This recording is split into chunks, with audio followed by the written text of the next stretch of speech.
अस्सलाम वालेकुम स्टूडेंट्स। हमारा आज का टॉपिक है the reactions in which the benzene ring is involved. सबसे पहला रिएक्शन है रिडक्शन। रिडक्शन मीन्स आपने पढ़ा हुआ है कि पहले भी कई दफ़ा, it is the addition of hydrogen, removal of oxygen and addition of electrons. इसमें हम क्या करेंगे कि बेंजीन जो है उसमें हाइड्रोजन ऐड करेंगे इन द प्रेजेंस ऑफ निकल, एंड टेम्परेचर हमारे पास वही है 200 डिग्री सेंटीग्रेड। तो बेंजीन जो है वो साइक्लोहेक्सेन जो है उसमें कन्वर्ट हो जाएगी। अच्छा, एक और बात कि ये अब हम वो रिएक्शंस पढ़ने जा रहे हैं बेंजीन के जिसमें जो है बेंजीन की रिंग का जो इंटायर स्ट्रक्चर है वो चेंज हो जाएगा। फॉर एग्जाम्पल, बेंजीन जो है इस वक्त आपको नजर आ रही है एरोमेटिक, इसके अंदर पाई इलेक्ट्रॉनिक सिस्टम है।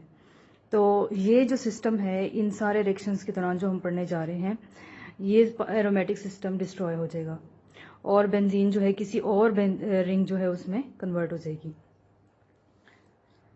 अब इसी रिएक्शन को जरा डिटेल से देखते हैं। ये हमने बेंजीन बनाई है खोल के, CH सिंगल बॉन्ड और ऑल्टरनेटली जो है डबल एंड सिंगल बॉन्ड के साथ ये CH जो है वो अटैच है, कार्बन और हाइड्रोजन। अब इसमें 3 हाइड्रोजन ऐड हो रहे हैं। क्या होता है कि हर कार्बन पे एक एक हाइड्रोजन की एडिशन होती है और बेंजीन रिंग का जो एरोमेटिक सिस्टम है वो खत्म हो जाएगा और बेंजीन रिंग जो है वो साइक्लोहेक्सेन में कन्वर्ट हो जाएगी। साइक्लोहेक्सेन को हम कुछ इस तरह से लिखते हैं, CH2 CH2 CH2, इधर भी CH2 है, ये CH2, ये CH2 एंड दिस, ये है साइक्लोहेक्सेन। अब नेक्स्ट हमारा रिएक्शन है जिसमें बेंजीन रिंग इन्वॉल्व है, यानी बेंजीन रिंग चेंज हो जाती है, वो है हेलोजिनेशन। आपने हेलोजिनेशन पहले भी पढ़ा है, लेकिन वो इलेक्ट्रोफिलिक सब्स्टिट्यूशन जो है रिएक्शन है वो वाली हेलोजिनेशन, जिसमें जस्ट एक जो है वो सब्स्टिट्यूएंट बेंजीन रिंग पे आके अटैच हो जाता है इस तरह से, ठीक है। लेकिन बेंजीन रिंग जो है उसका एंटायर स्ट्रक्चर चेंज नहीं होता, एरोमेटिक ही रहता है। तो ये हेलोजिनेशन डिफरेंट है। वो हेलोजिनेशन कैरिड आउट होती है in the presence of iron bromide. अब जो हम हेलोजिनेशन पढ़ने जा रहे हैं वो डिफरेंट है, it carries out in the presence of sunlight. तो हम लिखेंगे बेंजीन प्लस, अब जितने हाइड्रोजन के मॉलिक्यूल ऐड हुए थे बेंजीन में, अब ब्रोमीन के भी उतने ही मॉलिक्यूल ऐड होंगे। सनलाइट की प्रेजेंस में ये रिएक्शन हो रहा है और बेंजीन जो है वो कन्वर्ट हो जाएगी इनटू हेक्साब्रोमोसाइक्लोहेक्सेन, जिसका स्ट्रक्चर किस तरह से है, HBr HBr HBr। इस तरह से जो है हाइड्रोजन और ब्रोमीन को बाहर निकाल के लिख देना है। टोटल 6 ब्रोमीन ऐड हो रहे हैं, यानी 3 मॉलिक्यूल ब्रोमीन के जो है इस रिएक्शन के दौरान ऐड हो रहे हैं। इस रिएक्शन को भी अगर आपको खोल के मैं आपको समझाऊं तो कुछ इस तरह से होगा,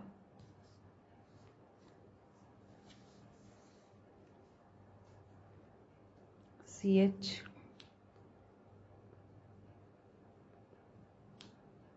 CH double bond CH single bond CH और ये सिंगल बॉन्ड। ये हमने बेंजीन को खोल के लिखा है, इसमें 3 ब्रोमीन ऐड हो रहे हैं सनलाइट की प्रेजेंस में। अब सिर्फ कार्बन की जो है वो बनाएंगे रिंग और इस रिंग से बाहर हमने निकाल के लिख देना HBr HBr H और इधर ब्रोमीन, इधर हाइड्रोजन, इधर bromine, hydrogen bromine and hydrogen bromine. इस तरह से जो है ये रिएक्शन है। अब हम आते हैं कंबस्टन ऑफ बेंजीन की तरफ। अच्छा, आपने ये जो 2 रिएक्शंस पढ़े थे, हाइड्रोजिनेशन बेंजीन का रिएक्शन पहले पढ़ा यानी रिडक्शन जिसको आपने कहा, और दूसरा आपने रिएक्शन पढ़ा था ब्रोमिनेशन। ये दोनों रिएक्शन एडिशन रिएक्शन है। और जो पहले इससे आपने कैटेगरी पढ़ी थी, इससे पहले वो इलेक्ट्रोफिलिक सब्स्टिट्यूशन कैटेगरी पढ़ी थी आपने बेंजीन के रिएक्शंस की। अब हम कंबस्टन ऑफ बेंजीन पढ़ते हैं। बेंजीन जो है वो ऑक्सीजन की फ्री सप्लाई में बर्न करती है और वही 2 प्रोडक्ट्स बनती हैं, कार्बन डाइऑक्साइड एंड वाटर। इसके बाद हम आते हैं ऑक्सीडेशन की तरफ। ये रिएक्शन सिंपल है, इसमें बस यही 2 चीज़ें बनती हैं। ऑक्सीडेशन का मतलब होता है एडिशन ऑफ ऑक्सीजन। अब ये भी आप 2-3 तरह की पढ़ेंगे। सबसे पहले आप पढ़ने जा रहे हैं कैटालिटिक ऑक्सीडेशन। बेंजीन जो है वो आम ऑक्सीडाइजिंग एजेंट से जो है वो ऑक्सीडाइज नहीं होती। अल्कलाइन KMnO4 से आप रिएक्ट करवा लें तब भी जो है ये ऑक्सीडाइज नहीं होगी और कलर डिस्चार्ज नहीं करेगी। इसी तरह ही पोटाशियम डाइक्रोमेट, ये भी नॉर्मल ऑक्सीडाइजिंग एजेंट है और इससे रिएक्ट नहीं करती रूम टेम्परेचर पे। आपने इनके रिएक्शंस ये जो है अल्कलाइन KMnO4 के अल्कीन्स और अल्काइंस में पढ़े होंगे। अल्कीन्स और अल्काइंस अल्कलाइन KMnO4 से रिएक्ट करती हैं, बेंजीन नहीं करती, स्पेशल कंडीशंस में करेगी। अब हम कैटालिटिक ऑक्सीडेशन की तरफ जाते हैं। बेंजीन जो है वो ऑक्सीडाइज होती है विद स्ट्रॉन्ग ऑक्सीडाइजिंग एजेंट जैसे कि वेनेडियम पेंटाऑक्साइड। तो बेंजीन प्लस 9O2 कैटलिस्ट है हमारे पास V2O5 वेनेडियम पेंटाऑक्साइड और टेम्परेचर हमारे पास होगा 450 डिग्री सेंटीग्रेड, जिसके नतीजे में हमारे पास मैलिक एनहाइड्राइड बनेगा। ये जो स्ट्रक्चर है इसको हम कहते हैं मैलिक एनहाइड्राइड। इधर भी C डबल बॉन्ड O, ऊपर भी C डबल बॉन्ड O और इधर एक ऑक्सीजन। ये है maleic anhydride plus 4 carbon dioxide के मॉलिक्यूल बनेंगे और 4 वाटर के। नेक्स्ट, ये मैलिक एनहाइड्राइड वाटर के साथ रिएक्ट करेगा और मैलिक एसिड में कन्वर्ट हो जाएगा। आपको रिएक्शन कैसे आ सकता है कि how benzene react with oxygen in the presence of vanadium pentoxide, या ऐसे भी आ सकता है कि convert benzene into malic acid. अब हम इसको मैलिक एसिड में कन्वर्ट करने जा रहे हैं। मैलिक एनहाइड्राइड को पानी के साथ रिएक्ट करवाएंगे तो यहाँ से बॉन्ड टूटेगा इस वाली साइड से, और जो है वाटर जो है HOH, H इधर ऐड हो जाएगा और वाटर का OH उधर ऐड हो जाएगा इस कार्बन के साथ। यानी इधर जो है H ऐड करवा दिया हमने, फिर OH और इधर H। O इसके साथ पहले से था और साथ कुछ भी नहीं बनना, इसका नाम है मैलिक एसिड। नेक्स्ट इसका रिएक्शन है ओजोनलाइसिस। ओजोनोलाइसिस ये आपने रिएक्शन पढ़ा है ईथीन में। अब हम यही रिएक्शन बेंजीन के साथ पढ़ेंगे। बेंजीन प्लस ओजोन क्या बनेगा? बेंजीन ट्राइओजोनाइड का मैं आपको स्ट्रक्चर बना के दिखाती हूँ। CH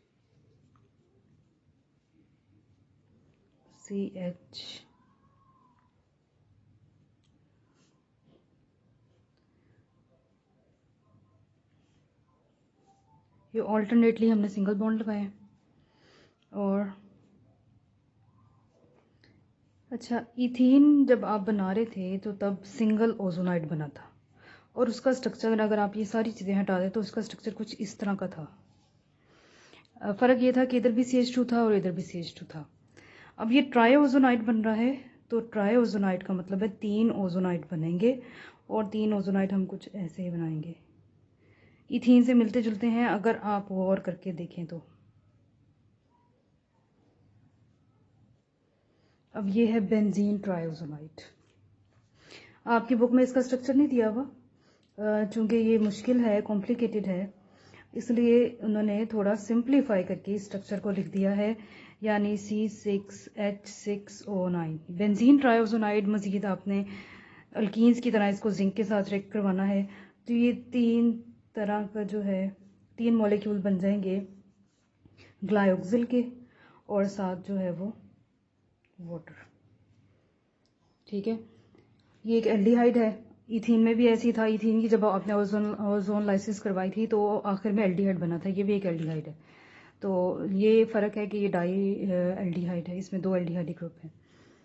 अब हम आते हैं नेक्स्ट साइड चेन ऑक्सीडेशन की तरफ।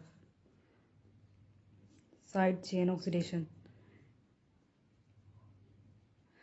साइड चेन ऑक्सीडेशन का मतलब है कि बेंजीन जो है अगर उसके ऊपर कोई अलहदा से ग्रुप मौजूद है तो वो कैसे ऑक्सीडाइज होगा।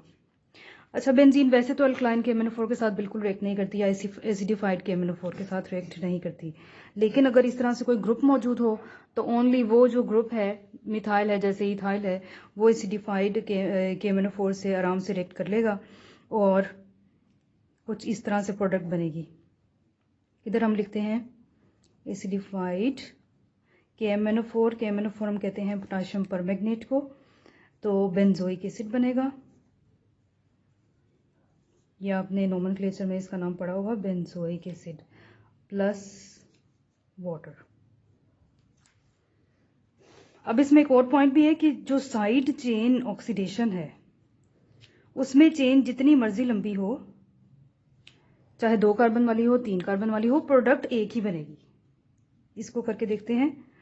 अब हम 6 ऑक्सीजन ऐड कर रहे हैं क्योंकि 2 कार्बन है, तो प्रोडक्ट कैसे एक बनेगी?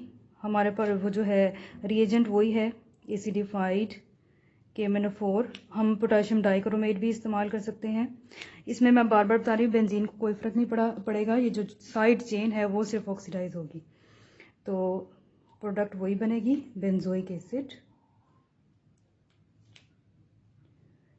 ठीक है, अलबत्ता ये जो कार्बन है इसमें एक कार्बन तो बेंजोइक एसिड वाले जो है इस ग्रुप में चेंज हो गया है और एक कार्बन जो है वो बन जाएगा कार्बन डाइऑक्साइड प्लस वाटर। इस तरह से जो है ये हमारा रिएक्शन होगा। स्टूडेंट्स, अब आपके जो एक्सरसाइज के रिएक्शंस हैं बेंजीन रिंग के, वो सारे के सारे कंप्लीट हैं और इन रिएक्शंस के कंप्लीट होने के बाद एक्सरसाइज का क्वेश्चन नंबर 13 और क्वेश्चन नंबर 5 ये आपकी क्या है असाइनमेंट है, ये आपने मुझे हल करके इसकी पिक सेंड करनी है।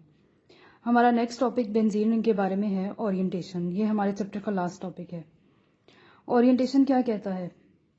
ये ऐसा फिनोमिना है, the phenomena in which a substituent already present on the benzene ring determines the position of next incoming group at either ortho and para position or meta position। ये phenomena क्या है कि कोई भी सब्स्टिट्यूएंट अगर benzene ring पे already present है तो वो नेक्स्ट इनकमिंग ग्रुप जो है उसकी पोजीशन को डिसाइड करता है कि वो किस पोजीशन पे आएगा, ऑर्थो पैरा पे आएगा या फिर मेटा पे आएगा। फॉर एग्जाम्पल, हमारे पास बेंजीन रिंग है आपके सामने, इस पे हमने नाइट्रो ग्रुप लगा दिया है। अब नाइट्रो जो है अगर हम उसकी क्लोरीनेशन करवाएं, नाइट्रो पहले से मौजूद है बेंजीन रिंग पे, उन्होंने कहा the phenomena in which the group already present on benzene ring. अब नाइट्रो पहले से प्रेजेंट है बेंजीन रिंग पे, इसकी क्लोरीनेशन करवाएंगे तो ये अलाउ करेगा कि ये जो इनकमिंग ग्रुप है क्लोरो, ये किस पोजीशन पे जाएगा, ऑर्थो पैरा पे जाएगा कि मेटा पे जाएगा। अब ये क्या करता है, ये जो है जब हम इसकी क्लोरीनेशन करवाएंगे in the presence of iron chloride, तो नाइट्रो जो है वो अलाउ करेगा क्लोरीन को कि वो मेटा पे चला जाए। तो इस वजह से हम नाइट्रो ग्रुप को कहेंगे इट इज मेटा डायरेक्टिंग। ठीक है, इसी तरह ही एक और कैटेगरी भी होती ग्रुप्स की जो कि पहले से अगर बेंजीनिंग पे मौजूद हों तो वो क्या करते हैं, वो अगले आने वाले ग्रुप जो है उसको ऑर्थो पे या तो जाने की इजाज़त देते हैं या फिर पैरा पे जाने की इजाज़त देते हैं।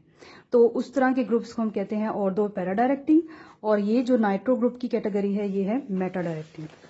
इस तरह से 2 तरह के ग्रुप्स हैं हमारे पास। नंबर 1 है ortho and para directing groups और नंबर 2 है मेटा डायरेक्टिंग ग्रुप्स। सबसे पहले हम ऑर्थो एंड पैरा डायरेक्टिंग के बारे में पढ़ते हैं। ये कौन से ग्रुप्स हैं? ये वो ग्रुप्स हैं कि अगर ये बेंजीन रिंग पे प्रेजेंट हों तो ये अलाउ करते हैं कि जो अगला आने वाला ग्रुप है वो ऑर्थो पे जाएगा या फिर पैरा पे, 2 पोजीशन पे जाने की इजाज़त देंगे, या तो ऑर्थो पे या फिर पैरा पे या दोनों पे। इनका क्या मकसद है, ये ग्रुप्स क्या करते हैं? These groups release electrons to ortho and para position. अब हमने बेंजीन के शुरू में जितनी भी कैटेगरी पढ़ी थी रिएक्शंस की, वो सारे के सारे इलेक्ट्रोफिलिक सब्स्टिट्यूशन रिएक्शंस थे जिनमें इलेक्ट्रोफाइल अटैक कर रहा है। ये ग्रुप्स क्या करते हैं, ये इलेक्ट्रॉन रिलीज करते हैं ऑर्थो एंड पैरा पोजीशन पे। अब इलेक्ट्रोफाइल का मतलब है खुद इलेक्ट्रॉन डेफिशिएंट स्पीशी होती है इलेक्ट्रोफाइल, और वो क्या चाहती है, वो इलेक्ट्रॉन्स को लेना चाहती है। तो जब ऑर्थो और पैरा पे इलेक्ट्रॉन्स अवेलेबल होंगे तो इलेक्ट्रोफाइल इन्हीं 2 पोजीशंस पे जाके क्या होगा, अटैच होगा, और मेटा पे नहीं अटैच होगा क्योंकि मेटा जो है उस पे इलेक्ट्रॉन की अवेलेबिलिटी कम है। अब दूसरा तीसरी बात जो इन ग्रुप्स की है वो ये है कि ये ग्रुप्स जो हैं ये बेंजीन रिंग की रिएक्टिविटी को इंक्रीज करते हैं। अब मेटा के बारे में आते हैं। मेटा इससे ज़रा डिफरेंट कैटेगरी है। मेटा ग्रुप्स क्या करते हैं? मेटा ग्रुप्स जो हैं वो क्या करते हैं? These groups if present on the benzene ring allow the next incoming group at meta position. ये ग्रुप्स अगर बेंजीन रिंग पे प्रेजेंट हो तो नेक्स्ट इनकमिंग ग्रुप जो है उसको मेटा पोजीशन पे अलाउ करते हैं आना। क्यों? इसकी क्या वजह है? इसकी भी वजह है। इसकी वजह यह है कि these groups withdraw electrons from ortho and para position.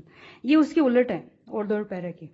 वो जो ग्रुप्स हैं वो ऑर्थो और पैरा पे इलेक्ट्रॉन को क्या करते हैं? रिलीज करते हैं, इलेक्ट्रॉन की अवेलेबिलिटी को पॉसिबल बनाते हैं।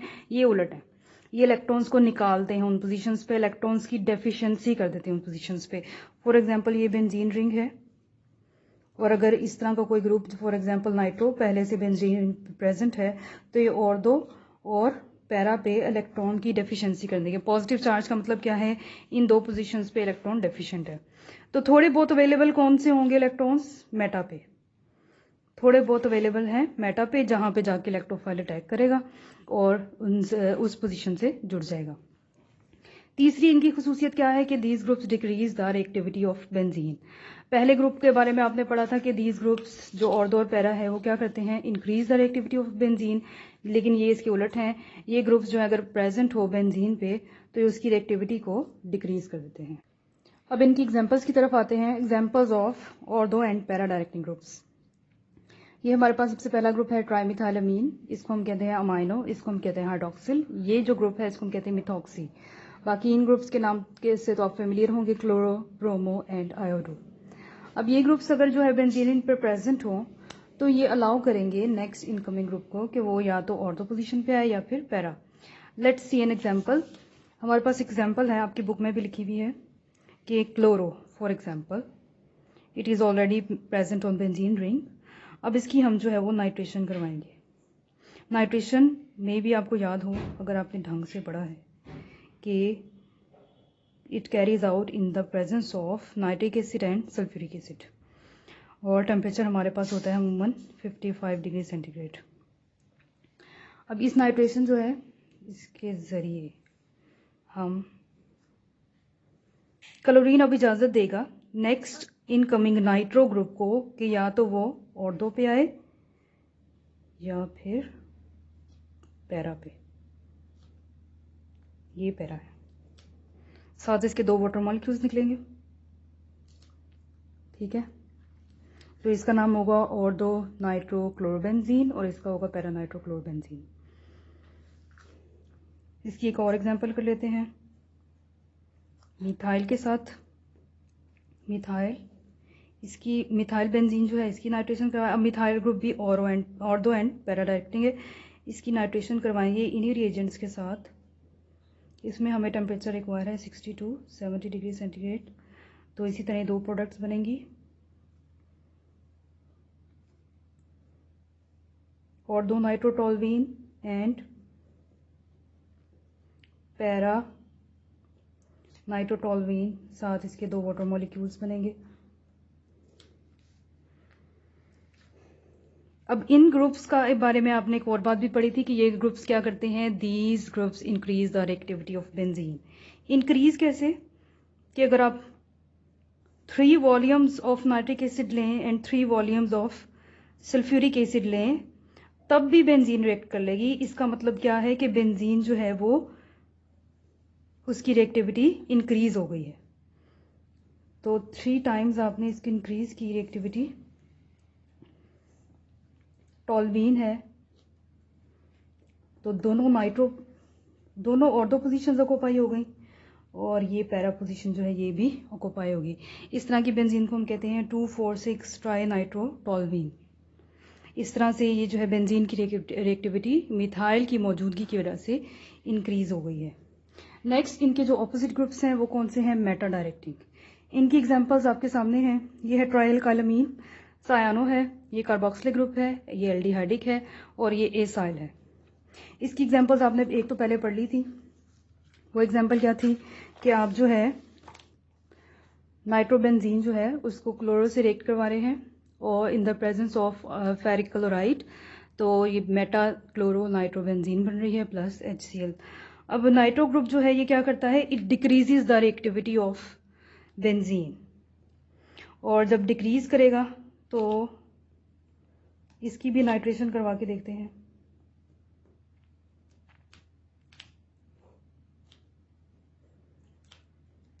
पहले से नाइट्रो मौजूद है और नेक्स्ट नाइट्रो आएगा मेटा पोजीशन पे, ठीक है। नेक्स्ट नाइट्रो मेटा पोजीशन पे आएगा और थर्ड नाइट्रो इंट्रोड्यूस करवाना पॉसिबल ही नहीं है। मिथाइल जो है उसकी मौजूदगी में हम थर्ड नाइट्रेशन करवा सकते थे, लेकिन इस केस में चूंकि बेंजीन की रिएक्टिविटी जो है वो क्या हो गई है, बहुत पुअर हो गई है, इस वजह से third nitration of such type of benzene ring is not possible.